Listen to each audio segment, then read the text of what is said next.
मंडळी नमस्कार. गेल्या 5 ते 6 दिवसांपासून महाराष्ट्रासह अनेक राज्यांमध्ये पावसाने हाहाकार माजवला. शेतकऱ्यांची शेती, नागरिकांची घरं उद्ध्वस्त झाली आहेत. मात्र यामध्ये या परतीच्या पावसाचा मान तालुक्याला फार मोठ्या प्रमाणावर फटका बसला. यामध्ये शेतकरी, ग्रामस्थ यांचं मोठ्या प्रमाणावर नुकसान झालं. याबाबतची सविस्तर बातमी.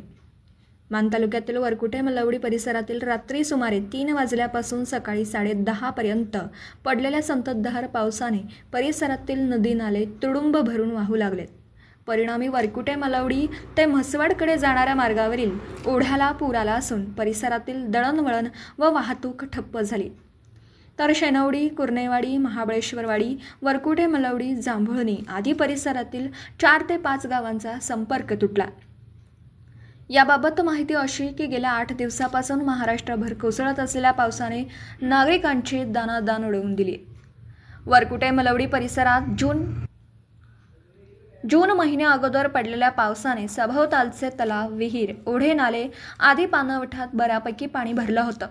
मात्र सुमारे 2.5 महिन्यांच्या प्रदीर्घ विश्रांतीनंतर शुक्रवारी मध्यरात्रीपासून सुरू झालेल्या संततधार पावसाने जिकडे तिकडे पाणीच पाणी केल्याने शेतकऱ्यांचं मोठं नुकसान झालं.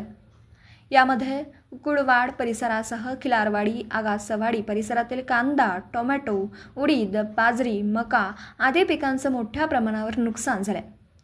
तर काही शेतकऱ्यांच्या दोडक्यासह इतर भाजीपाल्याचं अतोनात नुकसान झालं. जांभुळणी, शेनवडी, वरकुटे मलवडी, कुलनेवाडी भागातील लोकांची घरं पडली आहेत. याबाबत मान तालुक्याचे तहसीलदार श्री विकास अहिर यांच्याशी संपर्क साधला असता कुकुडवाड, शिंगणापूर आदी ज्या ठिकाणी मोठ्या प्रमाणावर पाऊस झाला त्या ठिकाणचे पंचनामे करण्याचे आदेश 3ही विभागाला दिले असून पंचनामे लवकरच सुरू होतील अशा प्रकारची माहिती त्यांनी दिली. मात्र कृषी विभागाकडे संपर्क साधला असता कुकुडवाड भागात पाठवण्यात नुकसान झालेल्या शेतकऱ्यांचे पंचनामे सुरू असल्याचं त्यांनी सांगितलं.